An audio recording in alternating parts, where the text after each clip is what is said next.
Reciban un saludo. Mi nombre es Juan Carlos Rojas Calizaya, soy docente de la asignatura de lenguaje en las carreras de Sociología y Antropología de la Facultad de Ciencias Sociales de la Universidad Mayor de San Simón. Esta videolección sirve para desarrollar los temas 3 y 4 del curso de admisión para alumnos nuevos de la gestión 2-2020 en la asignatura de lenguaje y tiene el propósito de mostrar la importancia del uso del lenguaje escrito y la comprensión del mismo para los cientistas sociales. Para este efecto, se acude a diversos autores, entre ellos Adolfo Cáceres Romero, Patricia Landia, María Pía Franco, Catalina Fuentes, Rosa María Suaste, Daniel Casani y otros más. Para empezar, es importante que conozcan la competencia prevista a desarrollar en el presente curso juntos con los elementos que sustentan dicha competencia. La competencia prevista es que cada uno de los participantes redacta textos cortos, autónomos, con estructura ordenada, aplicando reglas gramaticales y de redacción. Y las piezas que se complementan para lograr dicha competencia son 4, cada una constituye un tema y aporta un elemento sustancial para la competencia, como se puede ver en la diapositiva. También se desarrollarán conceptos, presentarán ejemplos y algunos ejercicios de distintas fuentes. Al finalizar el curso está prevista la aplicación de un cuestionario de evaluación en línea. Ahora desarrollaremos el tercer tema denominado tipos textuales. Los seres humanos primero aprendemos a hablar y luego, después de unos años, aprendemos a escribir.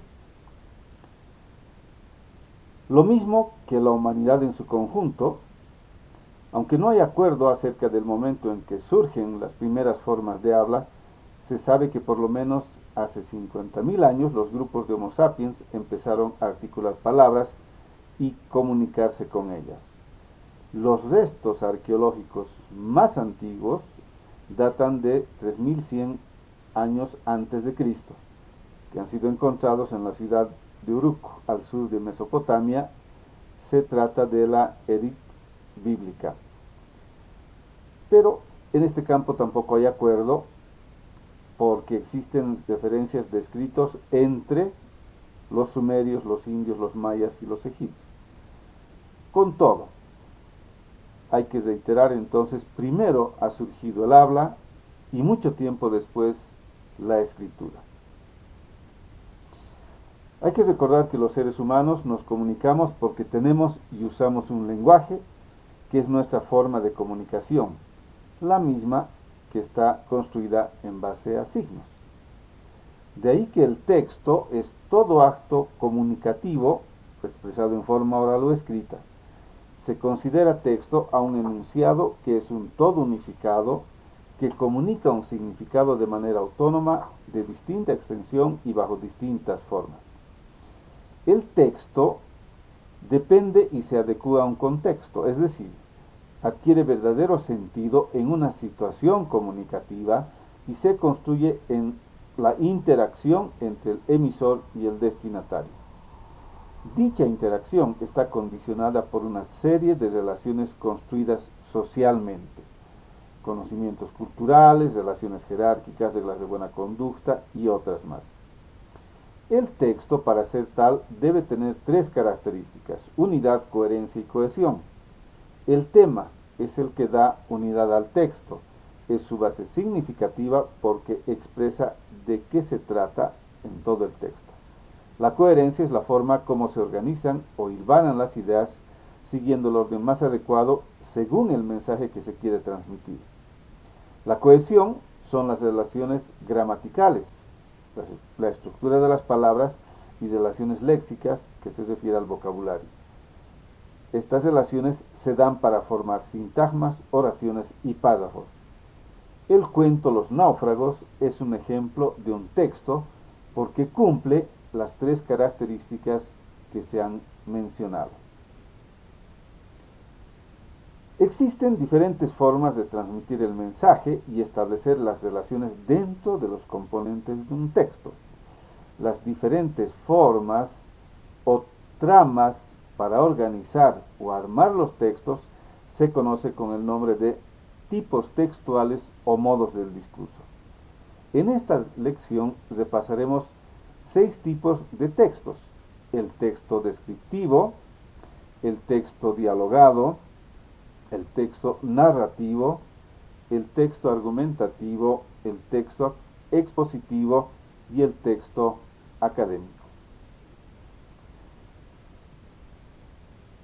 Describir es presentar seres, objetos y lugares que pueden ser reales o imaginarios, concretos o abstractos, detallando sus características más importantes de manera concreta.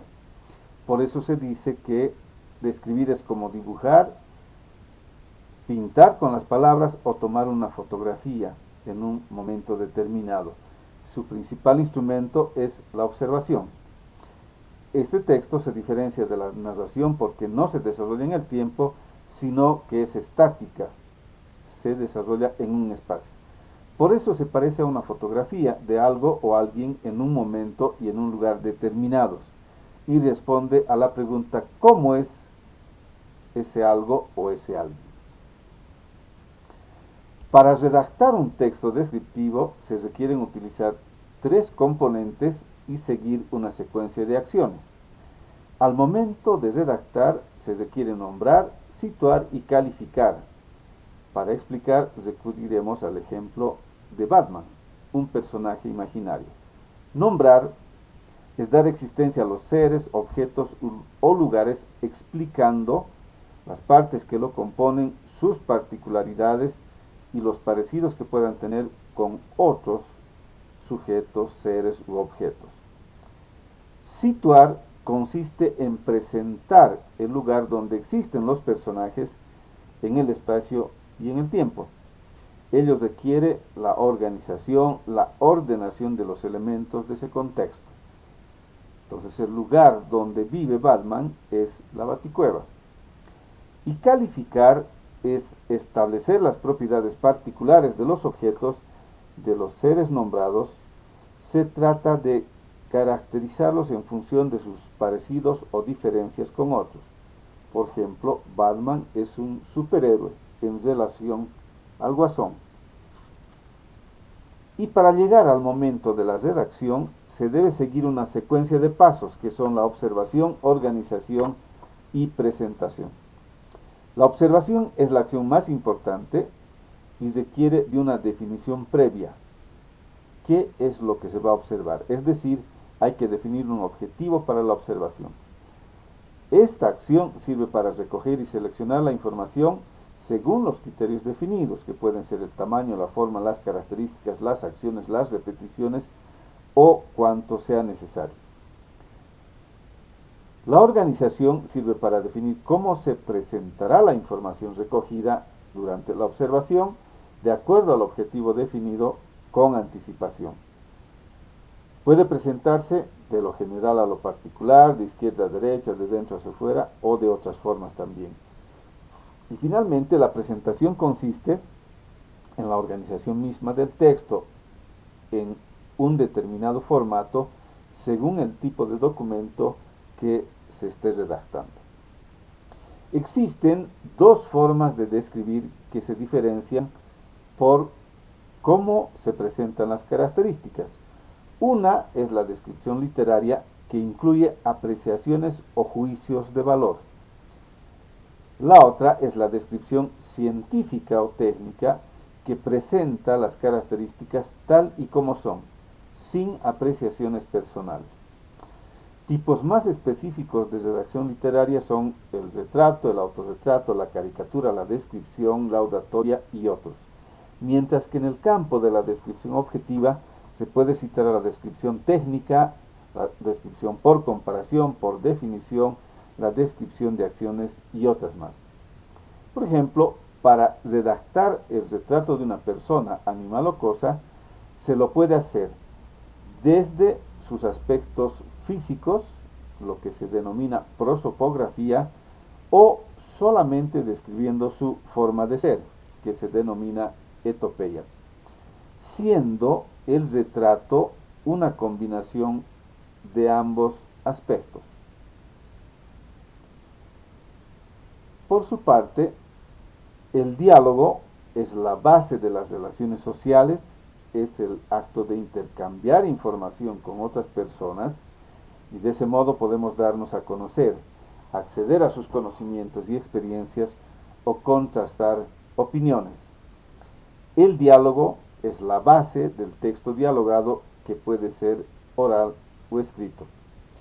Está presente en documentos escritos, y el texto dialogado expresa la opinión de su autor mediante personajes, como en el caso de los cómics. Cuando aparece el diálogo, se introduce con guiones o con el nombre del personaje en cada renglón donde intervienen los personajes. El autor, por su parte, puede añadir, complementar, aclarar aspectos que se llaman acotaciones. Existen dos formas o estilos de diálogo: el diálogo directo y el diálogo indirecto. El diálogo directo reproduce las palabras de quienes dialogan tal y como fueron expresadas, mientras que el diálogo indirecto cuenta lo que han dicho o realizado otras personas, tal como si se tratara de un testigo. Un ejemplo de diálogo directo es la expresión Ariel dijo, me gusta escribir.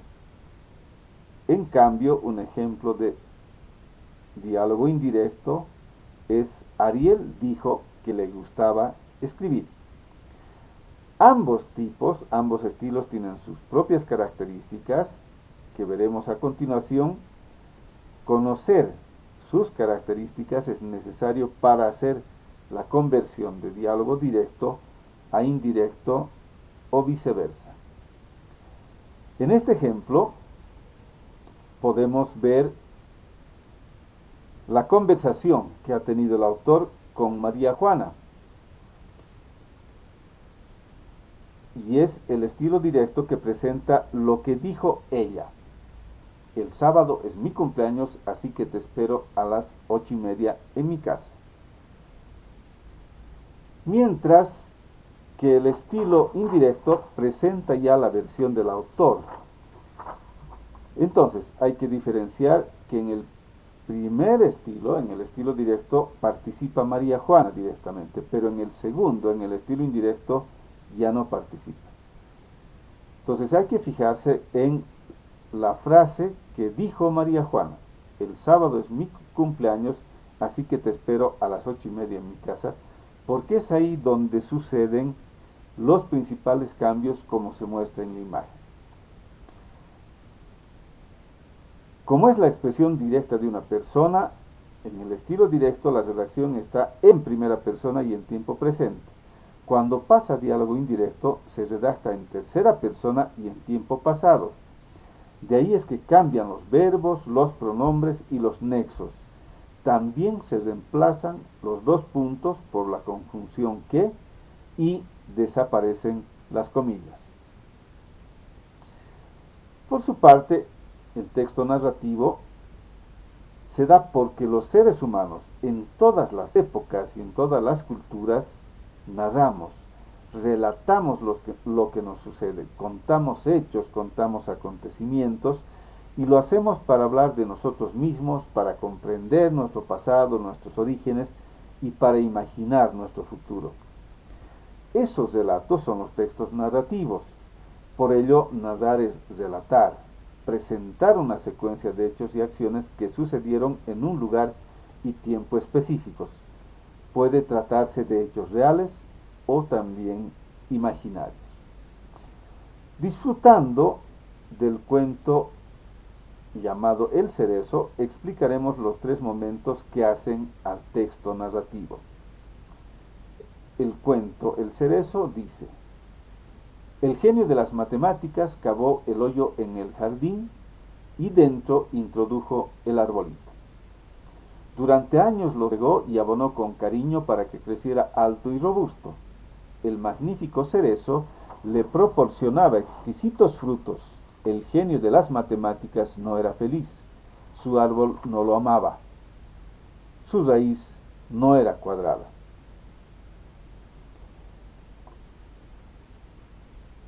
El primer momento, llamado inicial o de apertura, es donde se presentan los elementos más importantes de la historia, quiénes son los protagonistas, cuál es el hecho de partida, además especificando el lugar y el momento cuando sucede.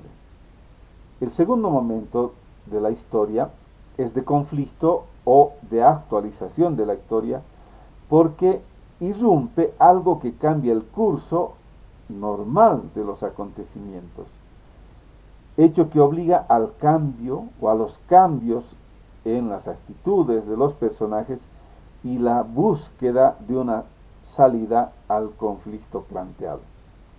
Por ello es que el tercer momento, que también se llama de cierre, es cuando sucede una solución al conflicto, aunque otros actores prefieren dejar abierta a la imaginación de los lectores. Entonces, estos tres momentos hacen a un texto narrativo.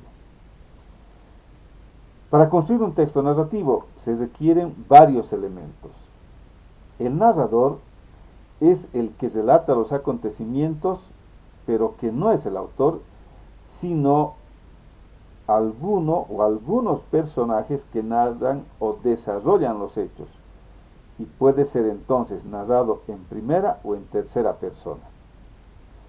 También están los hechos, que son los que permiten desarrollar la historia y se presentan como escenas. También están los personajes, que son todos los que intervienen en las distintas acciones. Pueden ser principales, secundarios o terciarios. Y entre los principales se cuentan al protagonista, al coprotagonista y al antagonista.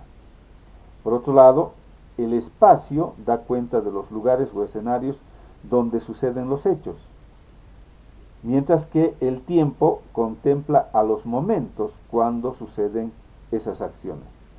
Puede ser pasado, futuro o presente, o se puede partir del final para llegar al principio, o arrancar en la mitad de la historia para ver sus orígenes y narrar su desenlace. Por otra parte, el tema es la idea central de la historia, es el punto de atención del autor. Y el argumento es el hilo que hilvana todos los hechos para que la historia tenga sentido.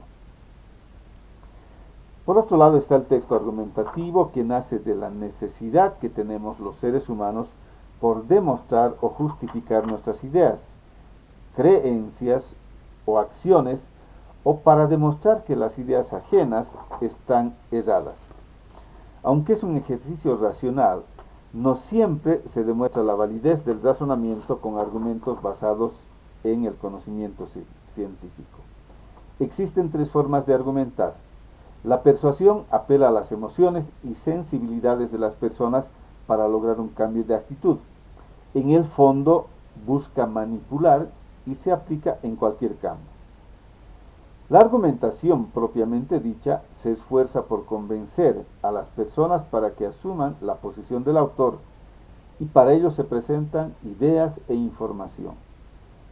Esta forma de argumentar se aplica especialmente en las ciencias humanas y sociales, mientras que la demostración busca probar irrefutablemente la verdad o falsedad de una teoría o de una posición, y para ello recurre a información comprobada y se aplica en todas las ciencias. La argumentación es el resultado de la construcción de una estructura coherente de argumentos acerca de un tema o problema. Es como pasar un río de una orilla a la otra.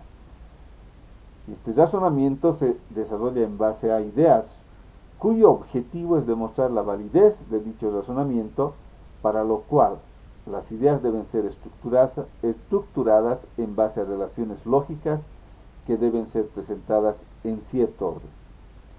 Ese orden de presentación de los argumentos se denomina secuencia y se conocen tres tipos de secuencia.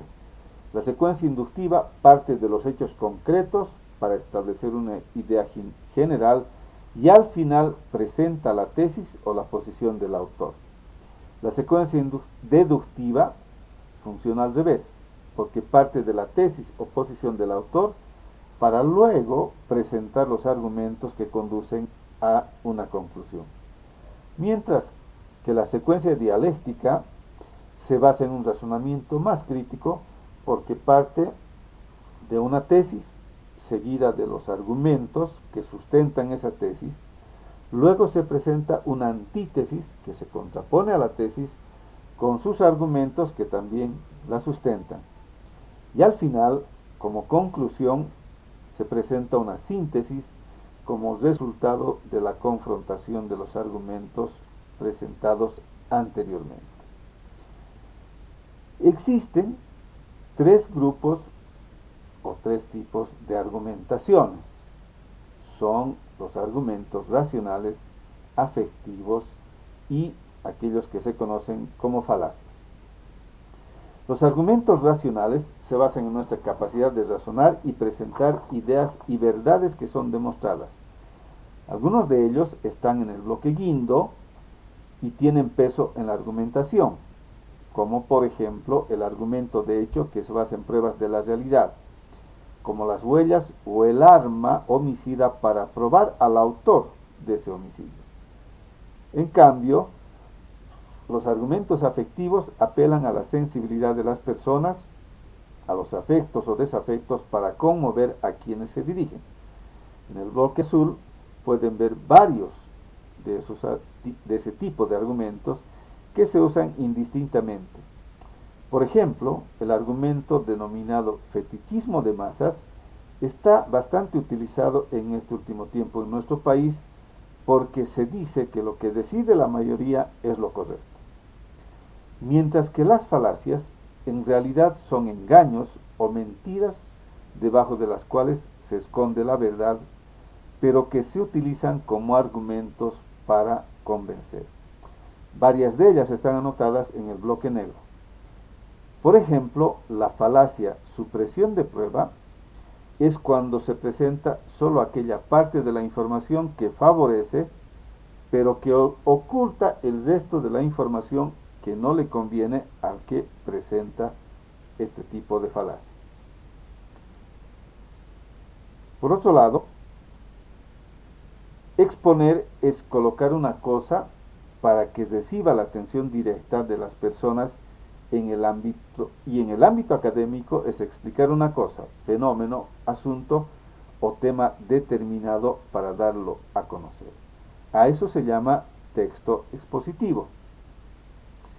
Como no se puede trasladar la realidad al salón o al auditorio de la universidad, la exposición debe presentar la información más importante de forma ordenada, respondiendo a las preguntas de qué trata el tema, por qué es así ese tema y cómo ha llegado a ser así.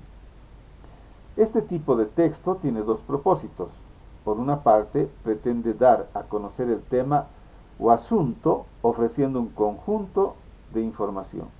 Y por otra parte, tiene el propósito de hacer comprender la naturaleza, las causas y consecuencias del tema o asunto, y para ello debe explicar, analizar la información presentada. Existen dos tipos de texto expositivo, de divulgación y especializado. El texto de divulgación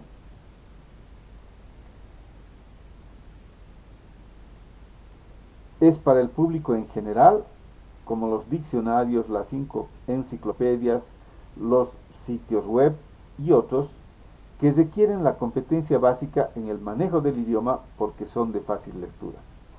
Mientras que el texto especializado está orientado a un público que tiene competencia especializada en el manejo de un idioma,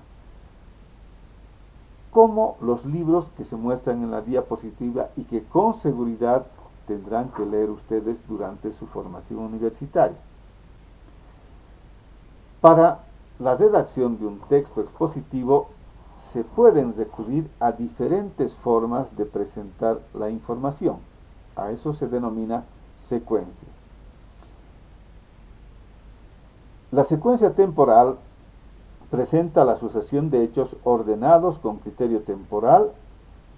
Se presenta en orden las fases de un proceso histórico. Por su parte, la secuencia de descripción se usa para presentar las características de lo que se expone. Primero se menciona el objeto y luego se presenta cada una de sus características. Por su parte, la secuencia de causa-efecto se usa para presentar y analizar las causas y consecuencias de un determinado hecho o fenómeno. Mientras que la secuencia de enumeración se usa para presentar diferentes elementos o características de la misma jerarquía que pertenecen a un mismo grupo o clase. Y finalmente, la secuencia de problema-solución es propia de los textos donde existe una situación conflictiva, un problema, y se proponen una o varias medidas de solución a ese problema. Ahora bien, para hablar del texto académico, primero se requiere diferenciarlo de otros tipos textuales, como los que hemos visto. Es decir, que hay que comprender las diferencias que existen entre redacción literaria y redacción académica, como pueden ver ustedes en la diapositiva. El texto académico o científico es propio de la formación universitaria, que reúne un conjunto de criterios y prácticas para la redacción de los distintos tipos de texto científico. Aquí tenemos lo que considera Luis Antesana, un docente muy querido de la facultad, acerca de lo que se entiende por la redacción o el texto académico científico. Por lo tanto, el texto académico tiene estructura bien definida que ordena la información, las ideas y proposiciones que se presentan, que informan los resultados de una investigación y que constituye el aporte al conocimiento científico. Las diferentes disciplinas científicas tienen definiciones específicas de estructura, así como cada tipo de texto tiene también su propia estructura. Este tipo de redacción se construye en base de párrafos ordenados en una secuencia lógica. Los párrafos incluyen citas y referencias bibliográficas, además de recursos gráficos para presentar la información sistematizada como tablas, cuadros y gráficos. Utiliza léxico propio o especializado correspondiente a cada disciplina científica. Uno de los rasgos característicos del texto académico o científico son las citas textuales, que es la incorporación del pensamiento de otro autor como parte del razonamiento de quien presenta la investigación. Son pues ideas, conceptos o datos que refuerzan la argumentación que se presenta y consiste en transcribir literal o textualmente una parte del texto de otro autor, y para diferenciarlo se debe incluir la referencia de dónde se ha obtenido dicha idea. No incluir esta información se considera como plagio. Existen tres formas de incorporar las ideas de otro autor dentro del texto que uno está escribiendo: la cita breve, la cita larga y la paráfrasis. Vamos a ver este ejemplo que muestra cómo se redacta una cita breve. En el texto que ustedes pueden ver encontramos dos citas textuales que son breves. Una cita breve siempre va al interior del párrafo, no debe pasar de más de 3 o 4 líneas como máximo. Esta cita debe estar destacada con doble comilla, es decir, al iniciar y al cerrar la cita, y finalmente debe incluir la referencia de dónde se ha obtenido esa cita bibliográfica. Mientras que la cita larga es cuando se trata de más de 4 líneas y se pone como si fuera un párrafo diferente con un margen izquierdo de 6 espacios, aunque sigue siendo parte de un párrafo. Mientras que la paráfrasis consiste en presentar una síntesis de las ideas de otro autor en las propias palabras de quien escribe. Se utiliza la paráfrasis para presentar partes extensas de otros textos, de manera que no se recurre a las citas. Las referencias son el conjunto de datos precisos y detallados con los que se facilita la remisión a fuentes documentales y a sus características editoriales. Es la base para organizar la bibliografía al final del texto. La bibliografía es la información acerca de los autores citados a lo largo del texto que se ha escrito. No se incluye en la bibliografía ninguna fuente que no tenga referencia. La bibliografía es parte que cierra el circuito entre argumento, referencia y la bibliografía. Existen normas para redactar las referencias y la bibliografía de documentos en formato digital, también en formato digital, de audiovisuales y de registros de audio. Y pueden ver un ejemplo de cómo se redacta la bibliografía en la plantilla que está en la imagen. Ahora vamos a pasar al último tema, que presenta con seguridad un breve repaso de conceptos que ustedes con seguridad conocen. El lenguaje es el que une los sonidos o grafías, que son los signos, con el significado, que es el concepto. Esta unidad se da en la palabra porque es el elemento básico para toda expresión oral o escrita. Todo signo lingüístico, es decir, toda palabra, tiene un significante y un significado. El significante es la expresión y el significado es el concepto, la idea o el contenido de esa expresión, como pueden ver en el ejemplo. ¿Cómo se construye un texto? Se lo hace a partir de la palabra, pero la palabra tiene partes más pequeñas. Tiene fonemas y tiene morfemas. Los fonemas son básicamente las vocales y consonantes del abecedario, que se pueden articular de distinto modo. En cambio, los morfemas son las sílabas con las cuales se va construyendo las palabras.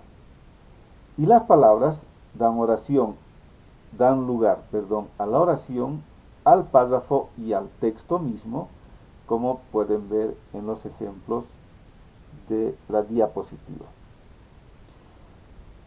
Toda palabra está formada por la raíz y los afijos que la componen.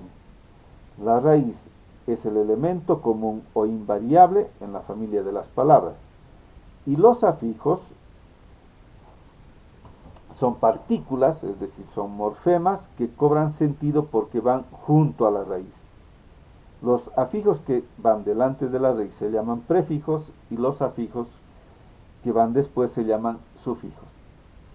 En este ejemplo, con la palabra flor se pueden construir otras palabras incluyendo prefijos y sufijos. Con seguridad ustedes ya han encontrado esas palabras. Una misma palabra o sus derivaciones puede hacer de sustantivo, de adjetivo o de verbo en la estructura de la oración y del párrafo. A eso se llama función de la palabra. La realidad es sustantiva. Todo lo que existe tiene un nombre, por ello en la oración se denomina nombre o sustantivo a aquello que es motivo de la oración. Los sustantivos se distinguen por sus características y cualidades que son expresadas por el adjetivo calificativo. Si el sustantivo es animado, desarrolla una serie de acciones que se identifican con el verbo. El triángulo de Hellbach, en base al cual se han hecho los ejemplos, permite distinguir las palabras por su función dentro de una oración.